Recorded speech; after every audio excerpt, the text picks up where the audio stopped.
Hello. I am both speechless and full of words, so I like to say a few words. Um, to the graduating class, all of my career has been spent in some measure thinking how things might be done differently, not being afraid to speak up, which I attribute to my mother, who used to say, well, if you don't speak up for yourself, who's going to do it?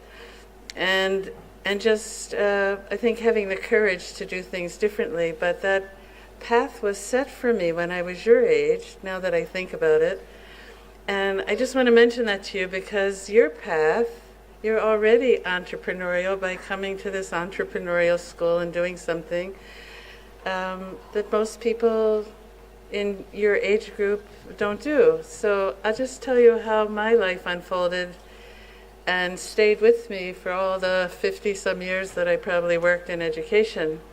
I was your age. I was a junior.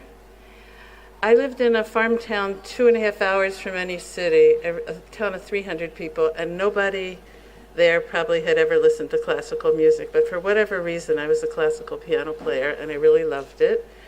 I sort of fit in with all the people performing tonight and some of your students. And in my junior year, I won a scholarship to a conservatory 2.5 hours from my home, and then I won an opportunity to play with an orchestra, which was great, except 2.5 hours each way, and the practices were at 3 o'clock.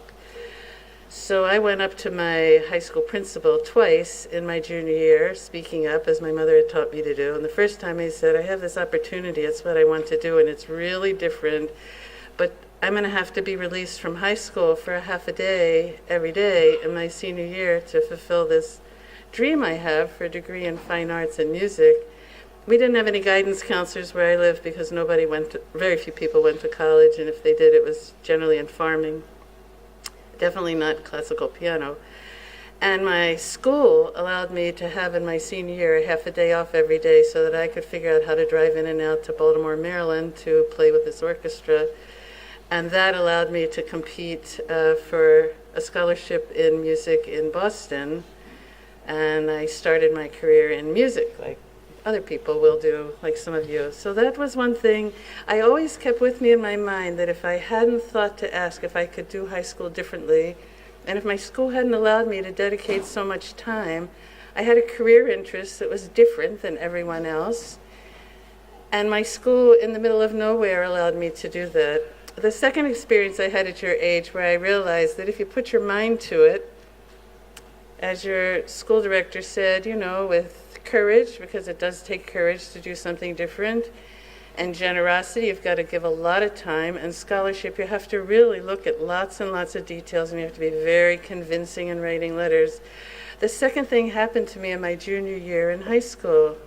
And that was when I did go to apply for college, because my parents hadn't gone to college, and we didn't have a guidance counselor, so I just had to figure out what to do. There was this form to apply to college. And on the form, I remember it like it was yesterday, it said, there's a space, your name, your age.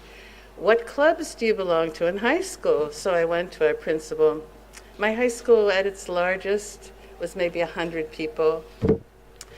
So I went to the principal again at the end of my junior year, and I said, look, I want to go to college, and it says I have to write down what clubs I belong to. We don't have any. So if I don't put anything in, they're going to think I'm not interested in anything, which isn't true. So I don't know what to do. And the principal said, well, if you want a club system, design one. And I thought, design one. So I put my mind to it in my junior year to design a club system for my high school.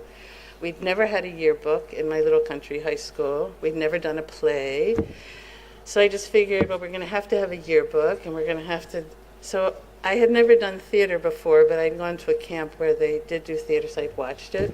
So I decided we would have a club system. I would fund it myself. I just had my 50th high school reunion with a few of my classmates. And they remembered that the whole high school class, because there were so few of us, had to participate in this play. They could still sing all the songs. It's the only Broadway musical ever produced in my old high school. But anyway, I figured if we could make $1,200 doing this play, I had to direct it, produce it, and do all the music for it, because there were no teachers that knew what to do. If I could make $1,200, we could fund a yearbook, because we were all too poor to buy one. So somehow when I was your age, I redesigned my high school. And those experiences, and I got into college, which was great. And those experiences, for some reason, just have always been in the back of my mind. And they have, what happened to me at your age, doing something a little different, which is just what you're doing, it's going to stay with you all your career, no matter what you do, to not be afraid to do something that's a little bit different. When I first had the idea of the virtual school, and I want you to know that this virtual school is not only the first public K-12 virtual school in Massachusetts, it's the first one in New England, because nobody had been able to figure it out. And that's just the reality. There were virtual schools on the West Coast, but not here. So when you want to do something different, I had a high school principal who was supported, but the person who supported me in this idea that absolutely no one knew what I was talking about was actually John Lund, who's now staying with you on the board of trustees, who has a great background in technology, and he likes doing new and different things, so you need someone. I think it took 3 years to figure this out. I can tell you honestly, there wasn't one person in the Department of Education who had any idea what we were talking about.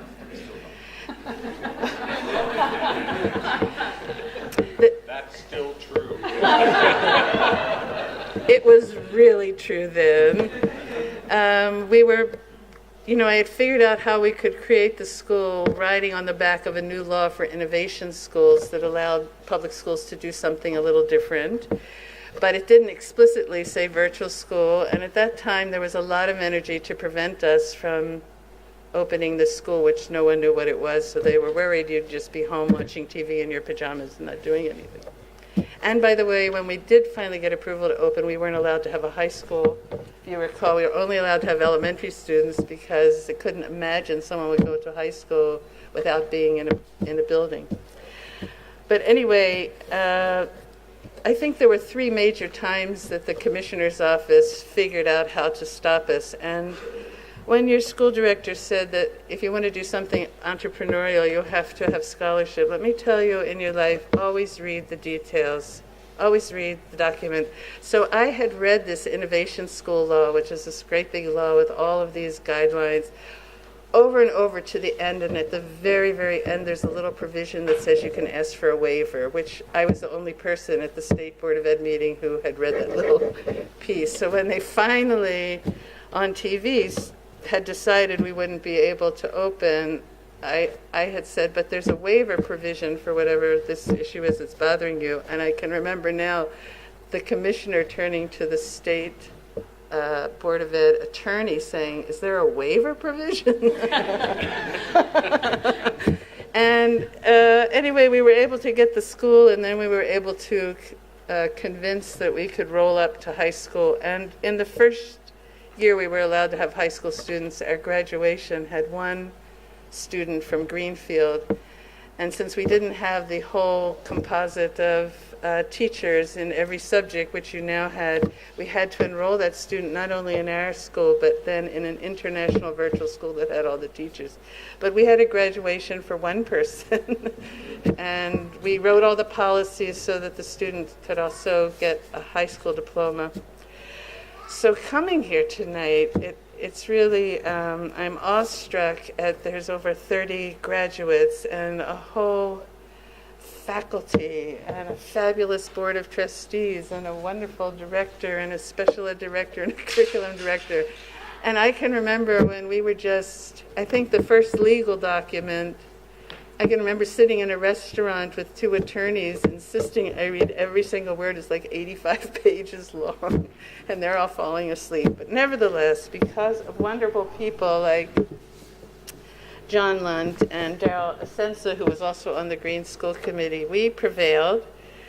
And I'm just really, I don't know how to express to you what I feel, because I knew I would retire from my job in Greenfield. and I wanted to do one last redesign of something really different. And here you are, and I am just thrilled that your families and friends are supporting you and that you're here. And I hope you do continue your life with some entrepreneurial effort, because you're being here and doing something different, just like when I was your age, doing something different. It means you're on a path to thinking creatively and having a wonderful life. And many congratulations to you and your family. Thank you.